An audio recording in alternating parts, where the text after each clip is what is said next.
All right, welcome to Lovecraftian Horror. As you can guess, this is something that's near and dear to our hearts as panelists, or we wouldn't be here. Like, we love this stuff. And you're here, so we assume that you love it too, so this should be a great panel. Um, First of all, we'll go around and introduce ourselves. What I want you to do is introduce your professional cred and then your street cred, meaning what makes you so drawn to this topic. So I'm Ryan Decaria. I'm an author. I've written a couple of books that are horror, kind of young adult horror, and been a tech writer for 17, 18 years. So writer, the street cred is I've been playing Lovecraft horror games for longer than that, right? For pretty much all my life, starting with the role-playing game and going into the Final Fantasy games. I'm sure we'll talk about that a bit as we discuss the Lovecraftian horror. But I've just been playing these games for so long and love what that does for games and the experience that they create. So pass it to my next panelist.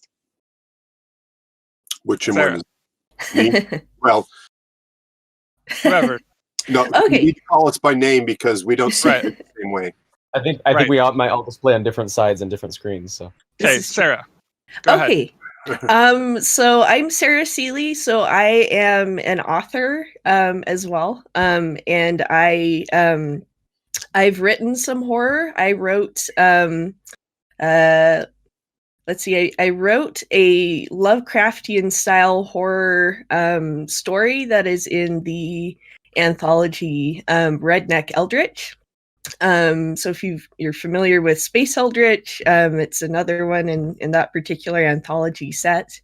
It's been a little while since that came out. But yeah, and I've written some other horror. I also write science fiction and fantasy. I just kind of write whatever I want, but that's me as an author. But yeah, I just think that HP Lovecraft is interesting. Before I was on panels at LTUE as an author, one of the first horror panels that I went to at LTUE was actually talking about Lovecraftian horror. And that got me interested in looking into that and exploring this particular author from the early 20th century and his particular style of writing. Thanks, Stephen. sure, I'm Stephen Gashler. I do a little of everything. I sort of got my foot in the door with young adult fantasy and humor novels. I also write and compose musical theater. I own and operate a theater company here in Utah County that does that. I'm something of a filmmaker, do a big YouTube channel, and I also do storytelling. And that leads into my street cred. I'm the 2 times winner of the Timpanogos Hauntings Contest, which is now the Utah Hauntings Contest that I now run. And so I think I got interested into this style of scary storytelling because some of the rules is you got to avoid like gore and gratuitous violence and things like that and focus more on the psychological horror, and that naturally drew me to Lovecraft. Awesome. Eric. So I'm Eric Swedin. I was very impressed that the person who's running this session pronounced my name correctly. That doesn't happen very often. I'm a professor of history at Weber State University, specializing in history of science and technology. I'm also an author. I have 11 books out. Half of them are novels, half are not. My biggest claim to fame is an alternate. I won the Sidewise Award for Best Alternate History Novel about 10 years ago. Years ago, when I first started to aspire to be a writer, the first novel I wrote, which is, as many first novels, unpublished because it deserves to be unpublished, was very much a Lovecraftian novel, very much inspired by Lovecraft. Of course, set in Utah, which is not very inspiring by Lovecraft. I don't think he knew that anything besides New England existed. But I'm a big fan, longtime fan of Lovecraft. All right, so the Lovecraftian horror was kind of attributed to HP Lovecraft.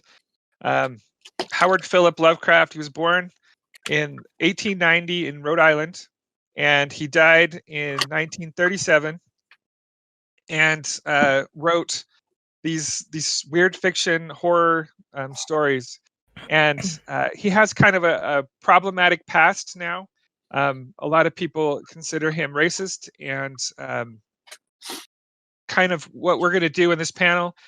We know the Lovecraftian horror movement has moved on from him, right? Other people have picked up the mantle, have written stories in this, and created a whole universe and feel of a genre or a subgenre from him. So we know, everyone knows that on this panel knows about that. I think we're just going to leave that how it is. He has that past. But the movement has moved on to greater things, like the TV show Lovecraft Country, right? That it deals with race, it deals with a lot of the things, and uses a lot of his ideas, but it's moving on, right? So in order to move on, I'm just going to ask our first question: what makes horror Lovecraftian for you? Let's just start with Eric. I think that what makes him Lovecraftian is he has this cosmic sense of horror and dread, and I think people are attracted to that. I think that you have to realize that most of his fiction is not traditionally horror, because very rarely is it supernatural fiction. They're actually science fiction stories, in the sense that ancient aliens are messing with you, and they don't care about human beings because we're just bugs to be squished. And later we may bring it up, but the whole idea of ancient astronauts that just sort of exploded in the 1960s and 1970s with Erich von Däniken, he must have been reading Lovecraft, because his ancient astronaut stuff is very Lovecraftian in the science fiction sense, if not necessarily Lovecraftian in the human beings have no importance in the universe, and they're all going to get squished, and everyone will go insane before that happens. I will say about Lovecraft Country, Lovecraft loved the movies. I think Lovecraft would see Lovecraft Country and be completely bewildered and horrified, because he was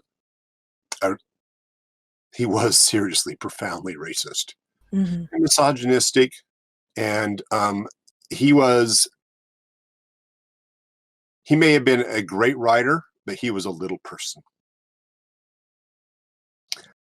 All right, Sarah, what makes horror for you, Lovecraftian for you?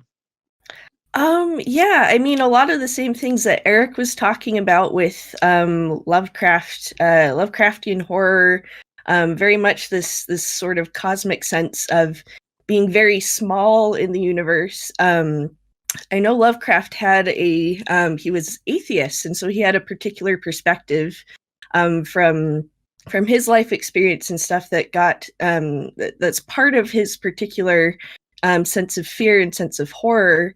And also some of the themes, I think something that's very interesting about HP Lovecraft is that he's very vulnerable in his stories in certain ways that other authors of his time maybe are not so much. So like Edgar Allan Poe wrote horror, but he also wrote a variety of other kinds of fiction. So he's writing it to be very, just very entertaining and things like that. And HP Lovecraft is very much getting into his own kind of inner world. It's possible as well, just kind of from what people have been able to gather about his personality, excuse me, he might have had Asperger's or autism or something like that as well. So he's kind of a a complex person, definitely as well xenophobic and very racist, and had some of these other challenges as well as a person. But yeah, it's very interesting because he gets into things with like his own nightmares and night terrors, and represents those things very personally in his stories. And he also, I believe both of his parents ended up in an insane asylum and died there. And so he very much had this fear of, did I inherit something from my parents that's going to make me go insane like they did? And have this be kind of how my life ends. So he gets into those kinds of vulnerabilities as well. And yeah, again, unfortunately, it does get mixed up with some very unfortunate perspectives on what it means to inherit things that make you go crazy. And that ends up playing into very much, again, his xenophobic views and stuff. Very unfortunate that way, but he's interesting because he's kind of complex in the way that he portrays his inner world and his feelings in his stories. But Lovecraftian horror, kind of moving on from that, is it's very much, it's about sort of aliens that they're apathetic, or they want to squish you, things like that, or they want to be the gods in your universe. So like Stargate actually takes Lovecraftian themes, even though it's not a horror series. Stargate takes Lovecraftian themes with the gods. Ancient Egyptian style gods are actually aliens that have very powerful technology, and they can regenerate and possess other people's bodies and things like that. So you get Lovecraftian themes in even non-horror genres in science fiction.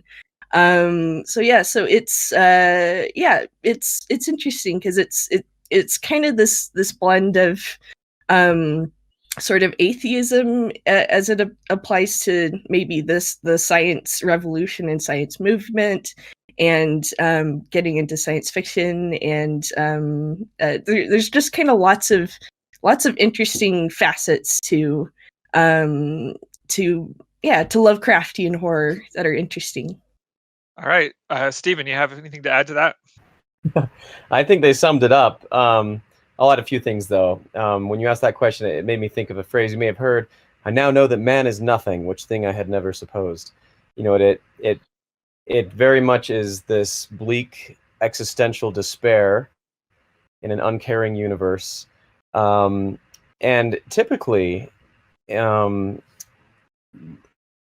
literature, there tends to be this prevailing sentiment that good will prevail. That if the heroes embark on the journey, that everything will work out in the end. For example, you look at Agatha Christie's works, and she's so famous because it always works out that way. The bad is punished, the good is rewarded, justice works out 100% of the time. And even in horror genres such as Stephen King, there tends to be sort of this cosmic conflict between good and evil, and providence generally prevails. There's themes of virtue overcoming the darkness. And as is noted in this kind of bleak atheistic existential world, that is absent in Lovecraft. And there's a sense of powerlessness. For example, one of his stories, I think this was his first one, a sailor washes up on an island covered with grotesque fish-like specimens, and he encounters a monolith from which this grotesque alien fishman comes out and seems to sort of take over his mind. And as the story prevails, he's powerless to do anything. And this guy was innocent, and yet the shadow of this fishman haunts him wherever he goes, tormenting and screwing up his life. And so where's the justice in that? It just is. So that, again, there's this theme that the universe is terrifying, and there's nothing we can do to stop it. All right. The one thing I just want to add is where a lot of horror takes a toll on the characters physically, right? How long can they survive before they die physically? Where Lovecraftian horror and all the things that have come from that have really turned that to how long can you last mentally? how long can your psyche hold in this situation that you're in? Where most horror is, how many wounds can you take? How fast can you run? How, away from like the slashers or whatever, you have that idea, like how many wounds can you sustain, or the hero, how many slashes can he sustain before he'll finally, give out or defeat the monster. Where Lovecraftian horror is how long can your mind hold out from the horrors that you're witnessing, or the things that are weighing on your mind. This sense of dread, like we mentioned, is a big part of that. How long can you hold out, or before you can either get out of the situation and or hopefully make a difference, or like Stephen was saying, or you just give up, right? Or you go insane. I love how in the role playing game, and the different board games have taken that. All of them, that's what's consistent across all of them, is the idea that your sanity is a resource and you will lose it during the game, and if you go to 0, bad things will happen, right? That's something that's like consistent almost across all of the games I've played. It's kind of what Lovecraftian horror brings to that medium, is that idea that your sanity is a resource. You better hold on to that if you want to win. Okay, anyone have anything else to say about what makes horror Lovecraftian? I would point out, as Sarah pointed out, Stargate's actually very Lovecraftian, and the reason is because Stargate is almost directly lifted straight from the Ancient Astronaut scenarios, which is very Lovecraftian to start with. So I don't think that the people who originally wrote Stargate really knew anything about Lovecraft. I'm not aware they did, but they really did know a lot about Ancient Astronaut stuff. And quite frankly, if you look at the media, the Prometheus story line for Aliens, that is very much inspired by the Ancient Astronaut storyline. In the DVD on Prometheus, the director Ridley Scott is talking about Ancient Astronauts, and he's a great director. He's made great movies, but intellectually, he's an idiot. And because he thinks that the Ancient Astronaut storyline is actually something that's accepted by anthropologists and archaeologists and historians, and I'm like, you're in Wackoville, man. You should delete that that embarrassment. But other than that, the Prometheus movies are bleak, like Lovecraft is, in a way that you normally don't see in big budget movies.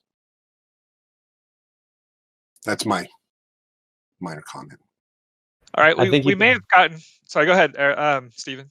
I was just going to say, I think you can sum up the Lovecraftian style with his famous quote, that is, the oldest and strongest emotion of mankind is fear, and the oldest and strongest kind of fear is fear of the unknown. Mm-hmm. Again, it's not the guy with the chainsaw, it's the unknown, the shadows. Mm-hmm.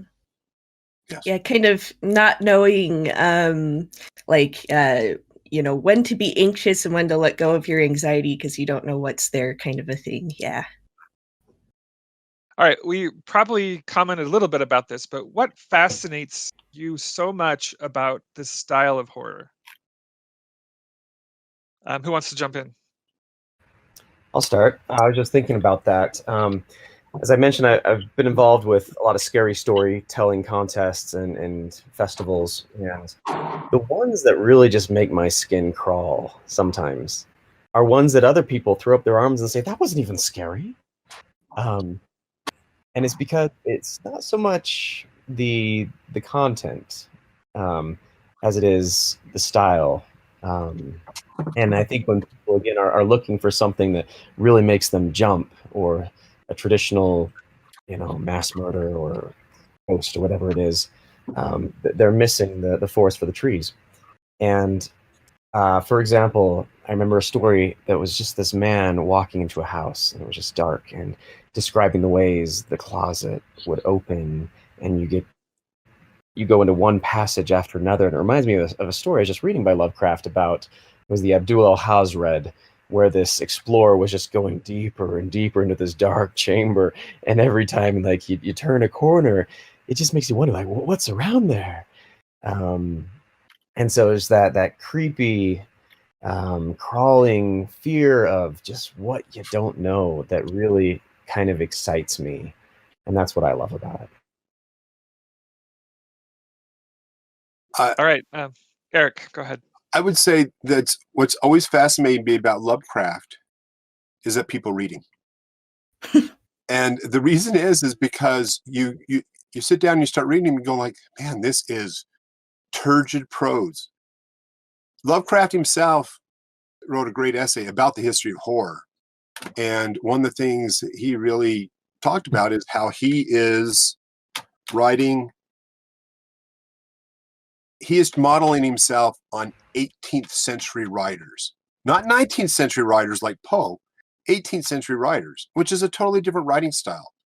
And I think it just shows that the power of his world building and the power of his fiction made him popular and well known, and people still appreciate him, even though for a lot of people to sit down and try to read Lovecraft, they're going like, are you kidding me?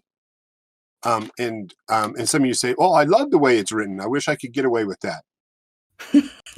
If you tried to write something like Lovecraft today, your chances of getting published are, zero. He was pretty heavy on the adjectives. Mm-hmm. Yes, but it was very cyclopean. And a lot of what he did is someone would come to someone else and tell this story of the horror that they just experienced and escaped from. And so you're experiencing like this secondhand, well, from the one source, right? But you're not experiencing it as it's actually happening.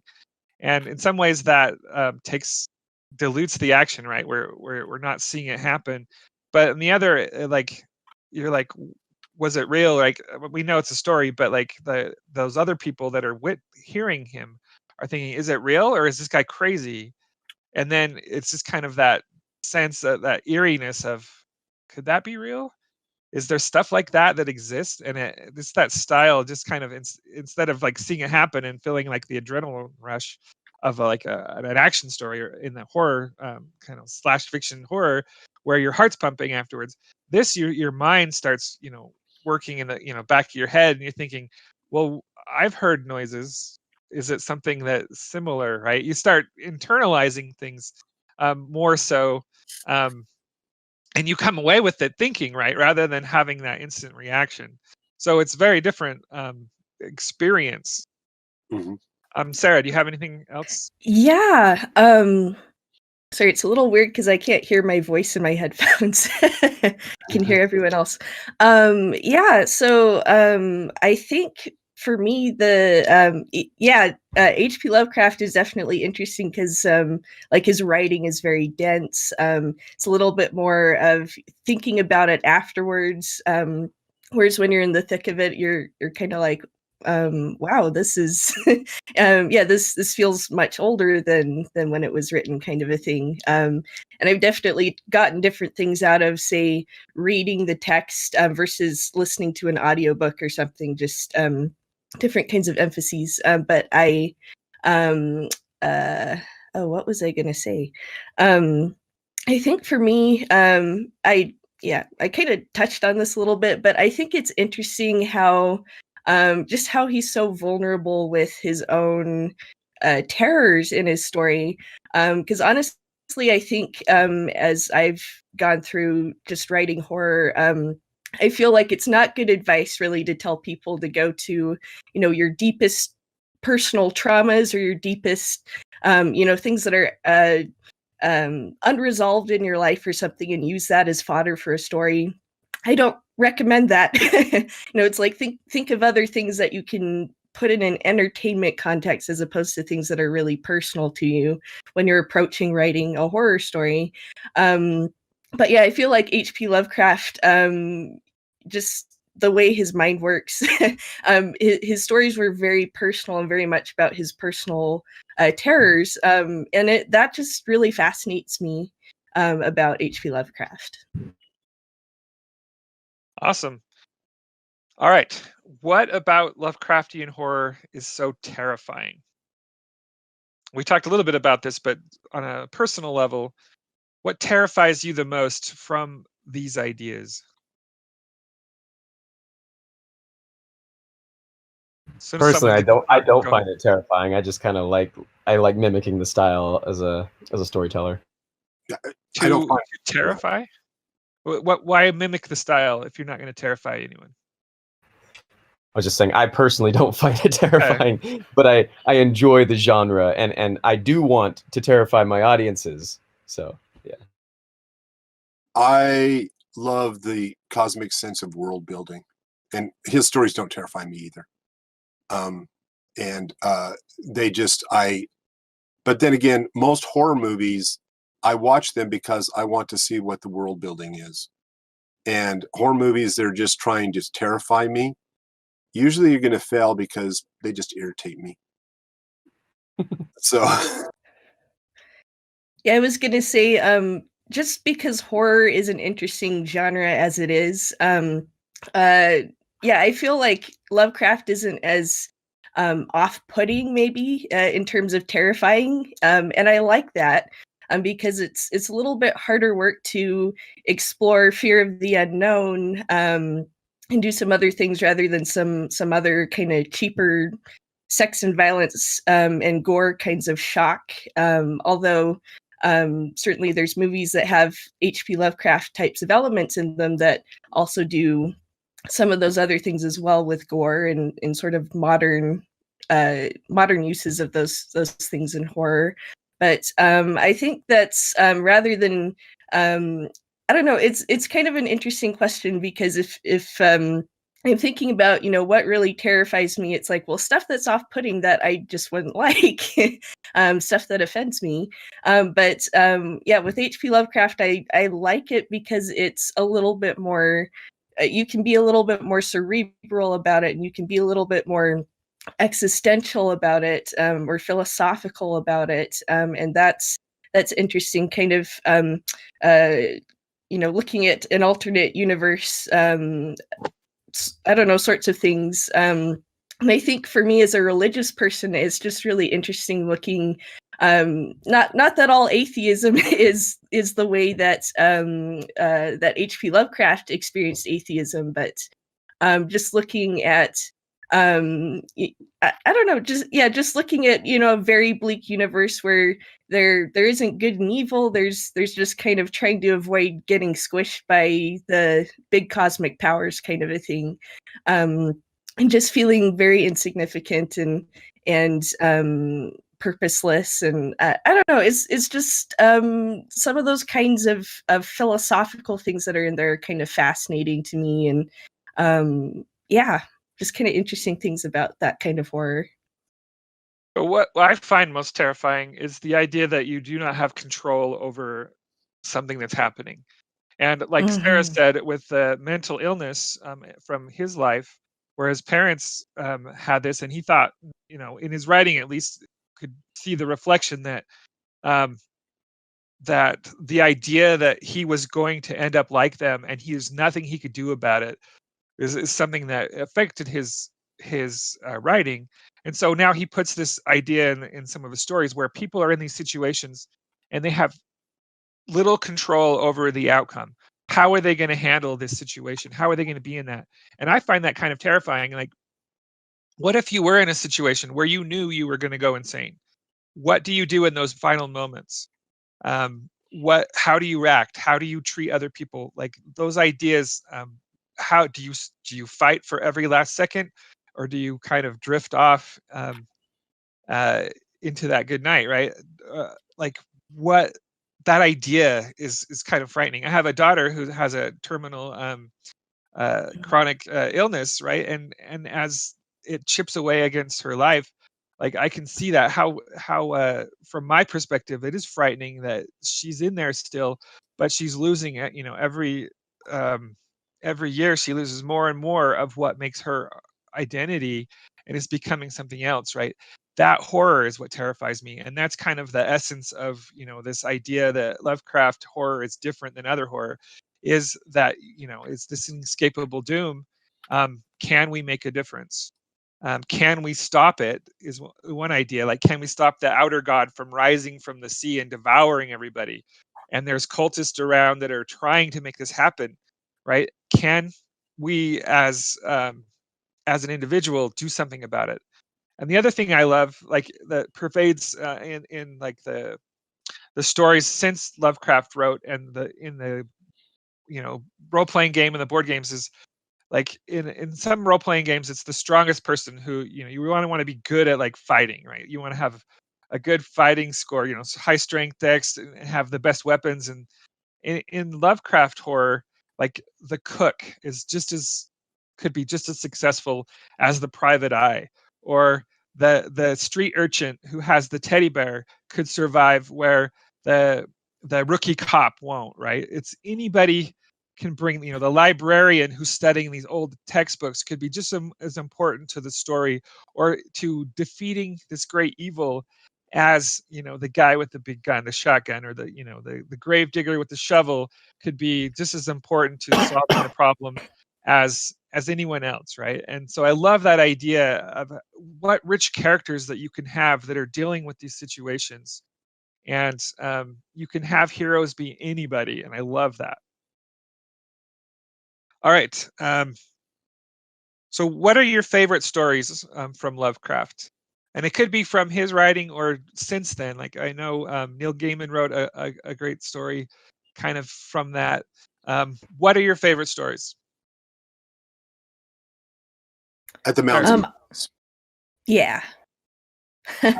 His longest story, and the most fascinating and the most intriguing. Would have made a great movie, though, quite frankly, if you watch Alien versus Predator, it's actually the Mountains of Madness, the storyline. So I just, that one I thought was by far the most evocative in terms of his sense of cosmic horror. But also, when I say cosmic horror, I'm not talking just about the vast universe. I'm talking about a vast sense of time. And he does a great job of time. And as a historian, maybe that's one of the reasons I was drawn to his stories.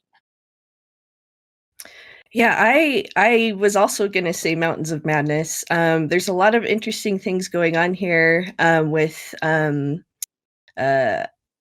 I don't know, just with science kind of progressing around this time period when he's writing his stories. And he's not really a scientist. He's like I think he was an amateur astronomer and things like that. So he's interested in science, but I don't know. Earlier in like the what was it, 1700s, you have like Mary Shelley, who wrote Frankenstein. And also part of the, you know, science is progressing kind of a thing, but her approach was more we're forgetting, maybe we're forgetting morality, we're forgetting God as we're progressing with science, and we're just doing things because we can. And HP Lovecraft, interestingly, kind of it's similar in that it's kind of like we're going to explore something just because we can. And then terrible things happen that, from exploring something just because you can, that then you can't undo the consequences of what you've found, sort of a thing. So it's similar in that sense. And I don't know, it's just kind of interesting. It's sort of, it takes it's almost like modern fairy tale kinds of stuff. So it's taking ideas from science. So kind of like we have a cognitive capacity that evolved to comprehend things to a certain extent. And then what if we encounter something that we can't wrap our minds around? We can't figure out what's going on with it, and it drives us crazy because we can't comprehend it. We didn't evolve to be able to comprehend something. So he's got these really interesting kinds of pseudo evolution kinds of things in his stories, and pseudoscience kinds of things, where you have people who are exploring not to sort of dispel the darkness and dispel ignorance, but they sort of find that they can't dispel the darkness and dispel the ignorance. They find greater darkness and greater madness, if you will, as opposed to ignorance. They can't wrap their minds around it, and that's something very interesting about this particular story. And again, kind of going into some of his vulnerabilities, he had a great fear of things that had to do with the water and the ocean. And something that I almost found a little bit amusing was like there's penguins in this story that he describes them as grotesque penguins. So even the cute little, benign little birds that swim in the ocean are grotesque to HP Lovecraft, because it has to do with the ocean and the sea, and some of his deepest fears and phobias have to do with things living in the water. So it's just kind of interesting things going on with this particular story. Right. But they're like 6 feet tall. They're like mutant penguins. Yeah. It's like, why penguins? Well, the great thing about reading Mountains of Madness is to remember when it was written, what we knew about Antarctica, and realize that this is a story that actually is put into a gray space. It actually is a story that could really have happened when he wrote it, because we didn't know enough about that place geographically to say that it wasn't possible. Today, finding a place anywhere on Earth that hasn't already been visited extensively is impossible. It wasn't impossible when he wrote that story. Yeah, it makes me think of so many authors doing the same, like Jules Verne just exploring the center of the Earth, and, our C.S. Lewis exploring Venus and Mars right before we explored them in fiction. And Lovecraft did the same with Pluto, right? When we discovered Pluto, he of course attributed monsters and horrors coming from there. And I think part of the wonder of Mountains of Horror or Madness is the geographical landscape he describes, and these ominous, frightening, otherworldly mountains, as it were, in a place we hadn't really explored yet. And I think that's part of the appeal of that. Makes me also think of the history of the Necronomicon, of the lore he invented, of this ancient book of evil from which all darkness emerges, and it was the ultimate authority and power of the unknown forces that terrorize man. And there's something kind of pioneering in that, because so many other authors they took that and they added to it, and so it became this staple of pop culture, just like Cthulhu. So I think that's pretty fun. Yeah, the Evil Dead series of movies, Mm-hmm. very much. It's all about the Necronomicon and that, Yeah. and of course the movie. What was the? Can't remember the name of it. It was done by Joss Whedon. A horror movie. What was it called? I know what you're talking about. The climactic scene is a hand, and you're going, no, it's supposed to be a tentacle. At least that was my reaction. All right.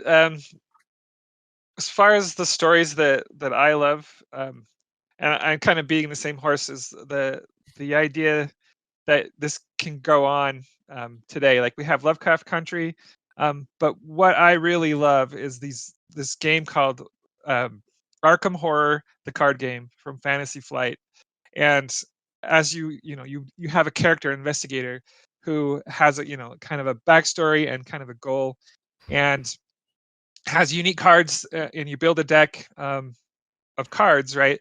And then you get in this situation, and it lays out locations, and it lays out an act and an agenda that you have to do, and that's kind of all you really know. And it gives you some story, and then the game itself is so great at unfolding the tension, unfolding the action, and the mystery. And I love being in these stories, like experiencing them from this point of view, and you get this sense, you have that existential dread, right? You know it's going to be tough. You know that you're like you have sanity, and you start taking the sanity out of your pool, and you get down, and the tension builds as you go through these stories.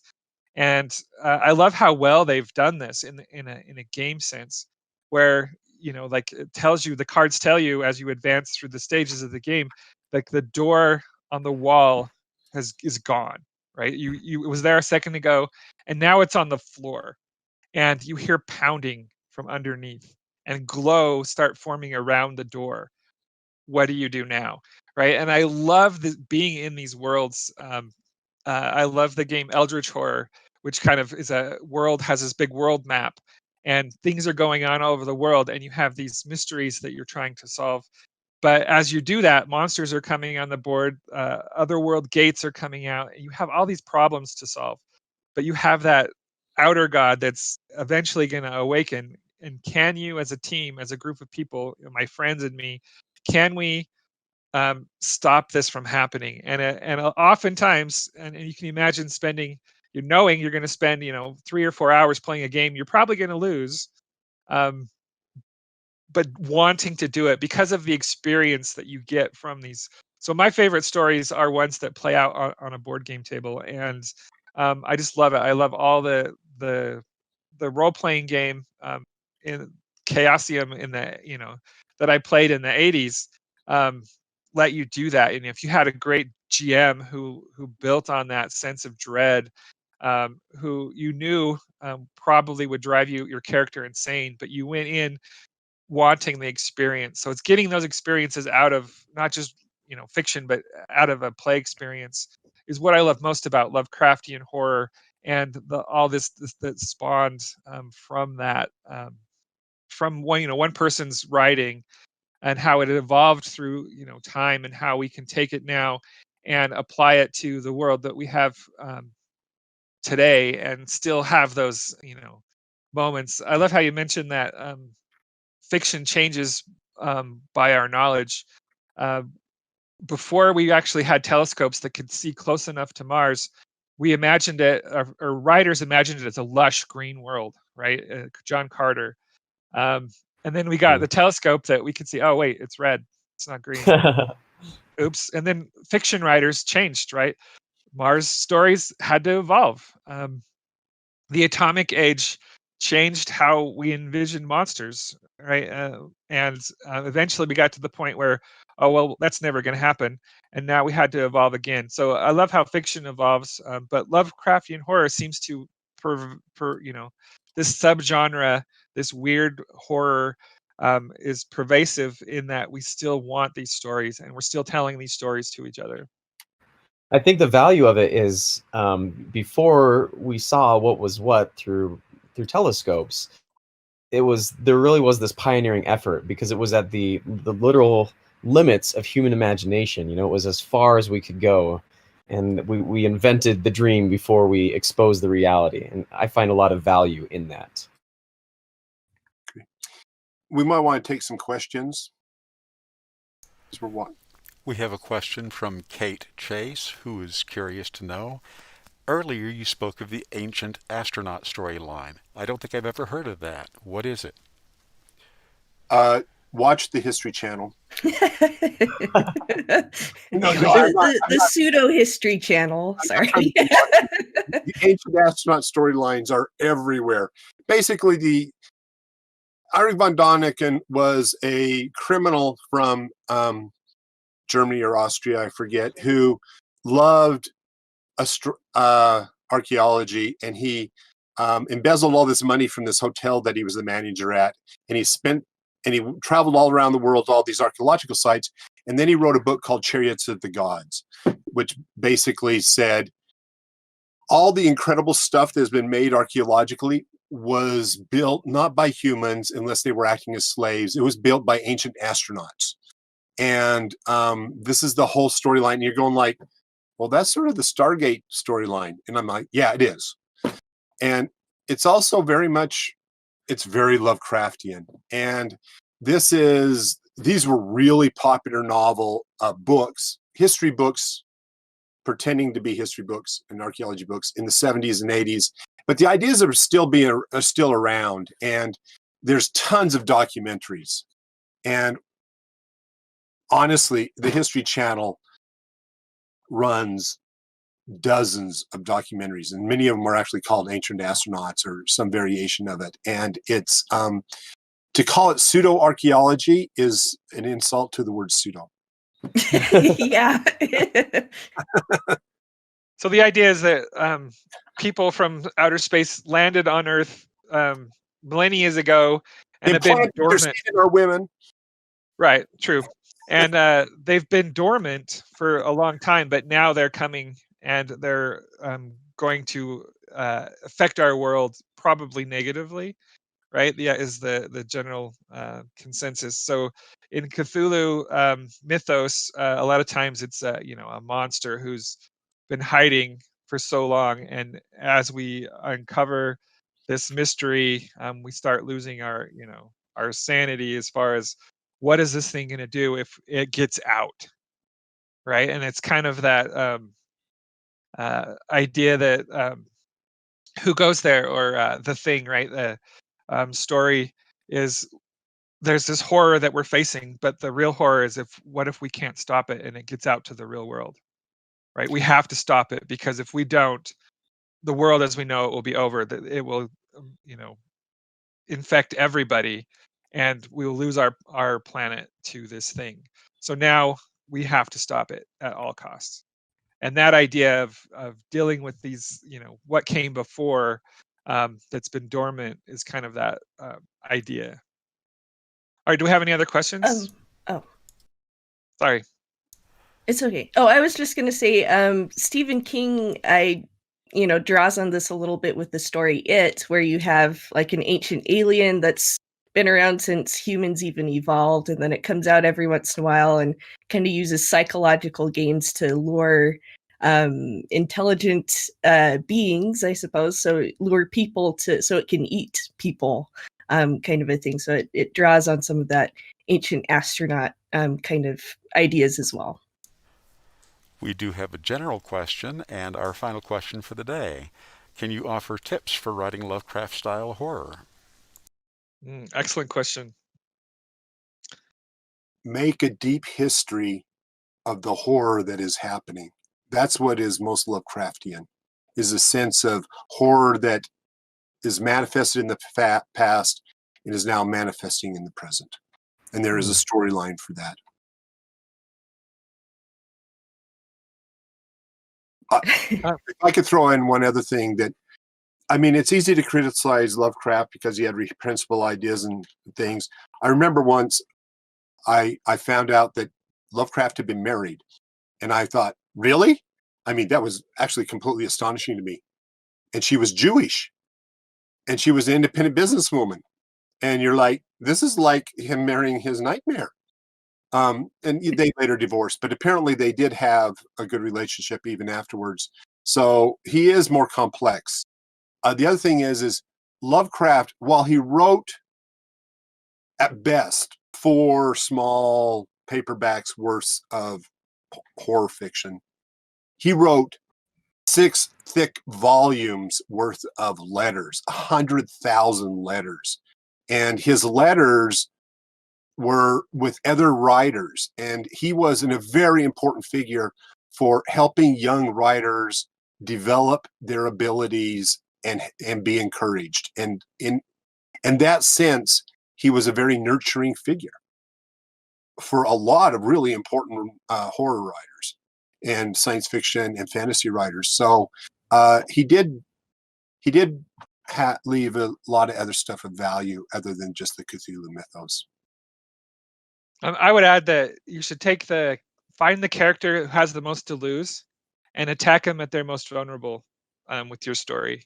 And you'll get into that dread and make it so that dealing with the problem has crushing results either way. Even success is going to have consequences that are horrific, but failure is even worse. All right, any last thoughts? Yeah, just for tips, again, as a beginning author, if you're starting off, be careful a little bit with going, really deep into your own personal trauma and things like that. If you want to try playing with that later on as you get more advanced with your horror writing, great. But I don't know. Do try thinking of with Lovecraftian horror. It's very internal and very psychological. So think about psychological kinds of horrors that where you're trying to defeat something with mind games, or you're trying to defeat something that's messing with perceptions or something like that, and have the character trying to they're experiencing maybe a moral paradigm shift or other kinds of paradigm shifts that are kind of shaking up their sense of social reality or social structure or something like that. You could play with those kinds of things with a Lovecraftian story. I would say emphasize what is unseen as opposed to seen.